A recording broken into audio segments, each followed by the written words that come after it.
All right, thanks, Brian. We're in the canteen. And listen, Halloween is around the corner because like next weekend is probably the big weekend for the Halloween party. So we've got beverage expert Renée Sferrazza. Did I get that right? Pretty close. Renée Sferrazza. Sferrazza. There we go. Back on the show. First time I've done anything with you, so very nice to meet you. As well, and what an introduction I get to give you today. I say. Okay, so what do we got here? Because like they're all kind of different cocktails, have a nice little spin and have a Halloween spin to it. Yeah, so Halloween is obviously my favorite holiday, as you can see, and I wanted to bring some wine and cocktail options for the occasion. So kicking it off, we have a Gewürztraminer here. Gewürztraminer literally translates into spiced grape, so it's perfect for fall. The Pierre Spard is a wonderful Gewürztraminer. This is from the Alsace region of France. Give it a smell and a taste. You'll get a very generous wine, lots of spice notes. It always has a unique smell to it too, doesn't it? Like it really stands out. It really, really does. And if you taste it, you'll see there's a beautiful texture in there, a slightly off-dry finish, so it's perfect for pairing with candy and trick-or-treating if you want to steal some candy from your kids. Never. Never. But this is a wine that's also on sale at the LCBO right now for $16.95. It's $2 off, and it will be until after the holiday too, which is really great. Our next wine up is the Jolise Vineyards Chardonnay. This is from the Bois Sec collection. Now you can't see it right now, but if you dim the lights at home, the stars on the front of the bottle actually glow in the dark. So it's dressed up for Halloween. Why do people not like Chardonnay sometimes? Because is it the oaky thing? Yeah, some people like unoaked, some people like oaked, but you know, this is a really warm style. Give this a try. Okay. It really does bring that radiating, wonderful warmth from the stars and the sun into the glass. Okay. Very beautifully, a little bit tropicality wine in here, a little bit of extra citrus notes, beautiful finish. Love it, love it, love it. Cool. Fabulous. Okay, 2 down. What else we got? Okay, so if you want to go wine adjacent, we have a coffee being made behind us. We got the coffee going behind us actually right now. Fabulous. If you want to go wine adjacent for the night, you can do a mulled wine.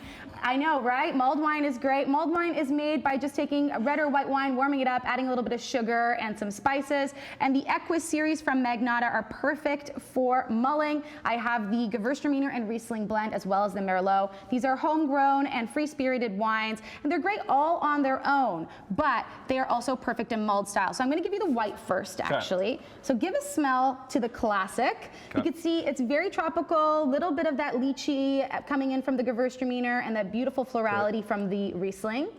And in the mulled version, you'll see that this is complemented beautifully by the spices I used to mull it. Okay, are there secret spices that you use, so both Renée? of these wines are mulled in the exact same way. They're done with anise, a little bit of cinnamon, orange, honey, and brandy. And warm. It's nice and warm. Okay, it is so nice immediately and warm. think taking the kids trick-or-treating. Exactly. You notice that all parents always have like a to-go coffee mug, and they're just like, everybody's drinking coffee, taking their kids trick-or-treating. No one's drinking coffee. Are they? No. No.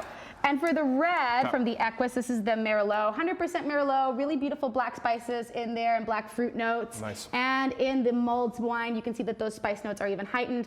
Both of these wines are available through Magnata's 13 locations and available online through magnata.com. Love it. Okay, so under a minute to go. We got this last little cocktail because it's great. This is fast, and I've already mixed up the cocktail just to make my life easy. We have the Sheringham Gin. This is a beautiful seaside-inspired gin. It's from Vancouver Island. Also a beautiful LCBO find, and I did it in a martini. We have this beautiful little eyeballs. I know, right? You want to garnish it for me, actually? Okay, just pop it right on top. Right on top. There you go. So these are lychee nut eyeballs with a little bit of blueberry inside, and I dunked it in some beet juice to give it some color. We'll just put it on an angle inside the glass. Right. Give this a little bit of a smell. You'll see, because it's a martini, that Sheringham Gin is really coming through. Those notes of rose, a little bit of juniper and cardamom in there. Ooh. Great for the season. Martini and that's a beautiful garnish to have with it. It might be on there really hard, but it's really cute. You can eat it. Eat the eyeball. Yes. Eyeball.